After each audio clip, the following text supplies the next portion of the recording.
नमस्कार दोस्तों, आपका स्वागत है इस YouTube चैनल में। यहाँ पर सुबह से शाम तक की हर खबर पल पल की बताई जाती है, तो YouTube चैनल को सब्सक्राइब करें लाल बटन को दबाकर और घंटी के बेल आइकन को जरूर दबाएं ताकि हर वीडियो डालें उसकी सूचना आप तक पहुँच सके। नमस्कार, इस वक्त की ताज़ा ब्रेकिंग न्यूज आ रही है। राहुल गांधी बोले पीएम मोदी प्रधानमंत्री से ज्यादा प्रचार मंत्री है, अपने घमंड के कारण वो झटपटा रहे हैं।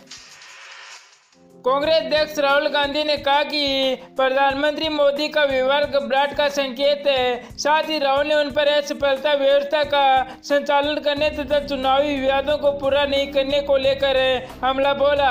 राहुल ने उनको कहा कि प्रधानमंत्री मोदी प्रधानमंत्री से ज्यादा प्रचार मंत्री है और अपने घमंड के कारण वे झटपटा रहे हैं।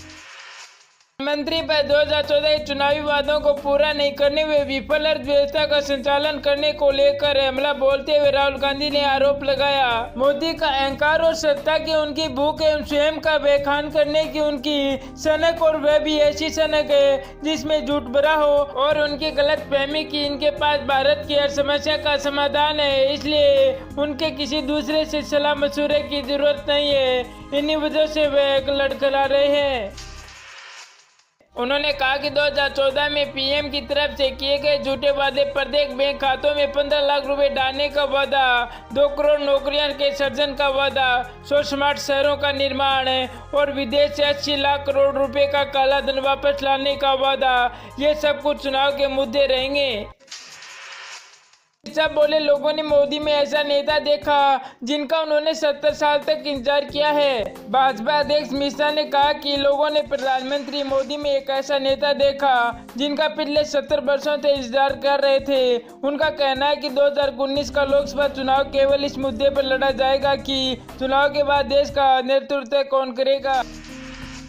गांधीनगर लोकसभा सीट से अपना नामांकन पत्र दाखिल करने से पहले यहां एक रैली को संबोधित करते हुए मिश्रा ने कहा कि भाजपा उनकी जिंदगी है और उन्होंने 1982 में पार्टी का एक कार्यकर्ता रहने से लेकर राष्ट्रीय अध्यक्ष बनने तक इनके सफर को याद किया है। गांधीनगर सीट से इस बार मिश्रा लोकसभा चुनाव लड़ रहे हैं। इस सीट पर 1998 पर भाजपा दिग्गज नेता लालकृष्ण आडवाणी जीते आ रहे थे। इस सीट पर आडवाणी ने 6 बार जीत हासिल की थी, वही मिश्रा पहली बार लोकसभा चुनाव लड़ रहे हैं।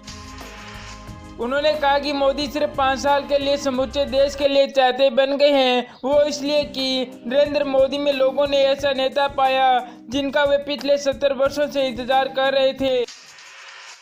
वहीं अगली खबर की बात करते हैं। चंद्रशेखर ने कहा मोदी को मुझसे बचना है तो काशी से चुनाव न लड़ें। आर्मी के प्रमुख चंद्रशेखर आजाद रावण ने प्रधानमंत्री मोदी के संसदीय क्षेत्र में वाराणसी में रोड शो कर अपने चुनावी अभियान की शुरुआत की और कहा कि मोदी को अगर उनसे बचना है तो वह काशी से चुनाव न लड़ें। चंद्रशेखर ने भारतीय जनता पार्टी पर निशाना साधते हुए कहा कि मैंने चुनौती दी थी कि मोदी जहाँ से चुनाव लड़ेंगे मैं भी वहीं से चुनाव लड़ूंगा, इसलिए मैं काशी से आया हूँ। मोदी अगर चाहते तो मुझसे बच सकते हैं और काशी से चुनाव न लड़ें। उन्होंने मोदी के चौकीदार वाले अभियान पर चुटकी लेते हुए कहा कि चौकीदार हो गए, गब्बरदार आ गए हैं। चौकीदार ने कांग्रेस आतंकवादियों की नींद की हराम है। श्री मोदी ने भीड़ से कहा कि मैं पूछना चाहता हूं कि क्या आप इस चौकीदार आपकी उम्मीदों पर खरा नहीं उतरा। प्रधानमंत्री नरेंद्र मोदी ने दावा किया कि उनकी सरकार पिछले 5 वर्षों में जनता की उम्मीदों पर खरी उतरी है और चौकीदार कांग्रेस परिवार और आतंकवादियों की रातों की नींद हराम कर दी है। मैं भी चौकीदार के खिलाफ युवा कांग्रेस शुरू किया, मैं भी बेरोजगार अभियान। भारतीय युवा कांग्रेस के प्रधानमंत्री नरेंद्र मोदी के मैं भी चौकीदार अभियान के जवाब में सोशल मीडिया पर मैं भी बेरोजगार अभियान शुरू किया है। युवा कांग्रेस के राष्ट्रीय प्रभारी वेद बालिया ने बताया कि मैं भी बेरोजगार अभियान शुरू किया है। उन्होंने कहा कि इस अभियान का मकसद लोगों को, खासकर युवाओं को इस बारे में जागरूक करना है कि इस सरकार में रोजगार को लेकर कोई काम नहीं हुआ है, सिर्फ मुद्दों से ध्यान भटकाया जा रहा है। बालिया ने बताया कि कई रिपोर्ट के ये बात सामने आ चुकी है कि नए रोजगार पैदा होने के बजाय इस सरकार में नौकरियां खत्म हो गई है। प्रधानमंत्री मोदी ने कांग्रेस अध्यक्ष राहुल गांधी की ओर से राफेल मामले में किए जाने के बाद मैं भी चौकीदार अभियान की शुरुआत की। उसके तहत उन्होंने और मंत्रियों ने ट्वीट पर अपने नाम के पहले चौकीदार जोड़ लिए। वहीं अगली खबर आ रही है जम्मू कश्मीर के पूर्व मुख्यमंत्री महबूबा मुफ्ती ने कहा कि अनुच्छेद 370 को लेकर एक विवादी बयान सामने आया है। महबूबा मुफ्ती ने अनुच्छेद 370 के प्रस्ताव को खत्म करने को लेकर केंद्र सरकार पर निशाना साधा। महबूबा मुफ्ती ने कहा कि यदि केंद्र सरकार संविधान के अनुच्छेद 370 को खत्म करती है तो जम्मू कश्मीर और भारत के बीच का रिश्ता भी खत्म हो जाएगा। मुफ्ती ने कहा कि संविधान का अनुच्छेद 370 जम्मू कश्मीर और भारत के बीच में एक ऐसा पुल है और अगर ये पुल चला जाता है तो राज्य के लोग ये सोचने पर मजबूर हो जाएंगे कि नई दिल्ली के साथ रहना चाहते हैं या नहीं। अमित शाह ने विजय मुहूर्त में भरा नामांकन का आडवाणी जी की सीट से चुनाव लड़ना मेरा सौभाग्य। राष्ट्रीय अध्यक्ष अमित शाह ने आज लोकसभा चुनाव के लिए गांधीनगर से अपना नामांकन भरा। अमित शाह ने आज गांधीनगर कलेक्टर कार्यालय पर विजय मुहूर्त में 12:49 पर नामांकन भरा। नामांकन से पहले अहमदाबाद से अमित शाह ने जनसभा को संबोधित करते हुए कहा कि मैं आडवाणी जी की विरासत का आगे बढ़ाने की कोशिश करूंगा। इस दौरान बीजेपी अध्यक्ष अमित शाह ने कहा कि आज मैं गांधीनगर लोकसभा क्षेत्र के भाजपा के प्रत्याशी के रूप में नामांकन भरने जा रहा हूं। मुझे आज 1982 के दिन याद आ रहे हैं जब मैं यहाँ एक छोटे से बूथ का एक बूथ अध्यक्ष था। हम आपको बता दें कि गांधीनगर सीट से इस बार बीजेपी के विशिष्ट नेता लालकृष्ण आडवाणी की जगह पार्टी के अमित शाह चुनाव लड़ने जा रहे हैं। पूर्व प्रधानमंत्री लालकृष्ण आडवाणी 1998 से इस सीट का प्रतिनिधित्व कर रहे थे। वह यहां से 6 बार सांसद रह चुके हैं। एनडीए के शीर्षक नेताओं की इस मौजूदगी में अमित शाह के लिए समर्थन और गठबंधन में प्रधानमंत्री नरेंद्र मोदी के बाद दूसरे सबसे शक्तिशाली नेताओं के स्वीकार के उनकी स्वीकार्यता के रूप में देखा जा रहा है। वहीं अगली खबर आ रही है सर्जिकल स्ट्राइक पर पीएम मोदी बोले भारत खुश मगर कांग्रेस नहीं। प्रधानमंत्री नरेंद्र मोदी ने कहा कि सिवाय कांग्रेस के आतंकी के पूरे देश में पाकिस्तान में आतंकी शिविरों पर भारत की बमबारी से खुश है। मोदी ने असम के डिब्रूगढ़ जिले में एक चुनावी रैली को संबोधित करते हुए कहा कि भारतीय सशस्त्र बलों ने पहली बार आतंकियों को उनकी जमीन पर जाकर मार गिराया। जब पूरी दुनिया भारत के साथ खड़ी थी तब कांग्रेस परिवार की नींद उड़ी हुई थी।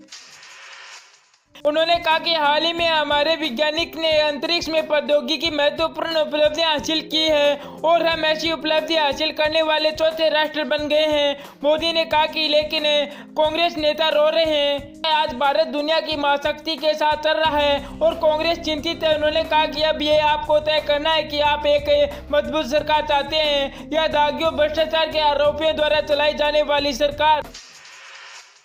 वहीं अगली खबर आ रही मिशन 2019 में 5 अप्रैल को पीएम मोदी देहरादून में करेंगे चुनावी सभा।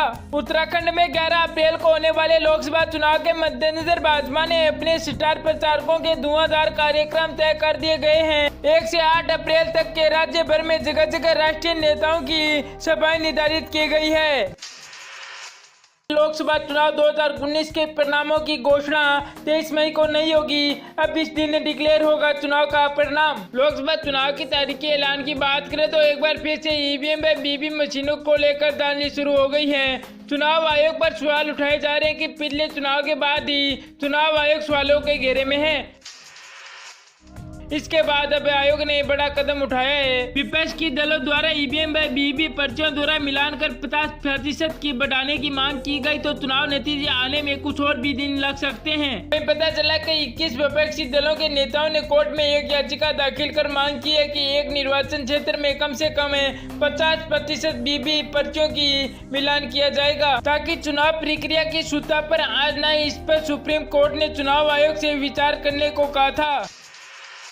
वहीं आगे बात करें तो चुनाव आयोग ने अपने जवाब में कहा था कि अगर संसदीय क्षेत्र विधानसभा क्षेत्र की 50% वीवी पर्चियों का मिलान किया जाए तो इससे गिनती करने का वक्त भी बढ़ेगा। इसमें करीबन 5 दिन तक का ज्यादा समय लग सकता है। ऐसे में लोकसभा चुनाव 2019 के नतीजों की घोषणा 23 मई की जगह 28 मई को हो पाएगी। वहीं विधानसभा चुनाव के नतीजे 30 या 31 मई से पहले नहीं हो सकते। नमस्कार, इस वक्त ताजा ब्रेकिंग न्यूज आ रही है। प्रियंका ने वाराणसी से चुनाव लड़ने की अटकलों को दी और हवा। कांग्रेस महासचिव प्रियंका गांधी वाड्रा ने शुक्रवार को प्रधानमंत्री नरेंद्र मोदी पर अपने क्षेत्रीय निर्वाचन क्षेत्र वाराणसी की अनदेखी करने का आरोप लगाते हुए खुद को इस सीट से चुनाव लड़ने की पश्चिम संबंधी अटकलों को और हवा दे दी है। प्रियंका ने रायबरेली में पार्टी कार्यकर्ताओं से चुनाव लड़ने के दौरान पर कार्यकर्ता के सुझाव पर एक रायबरेली चुनाव लड़ने के सुझाव पर हल्के फुल्के अंदाज में कहा कि तो क्या मैं बनारस से चुनाव लड़ता हूँ।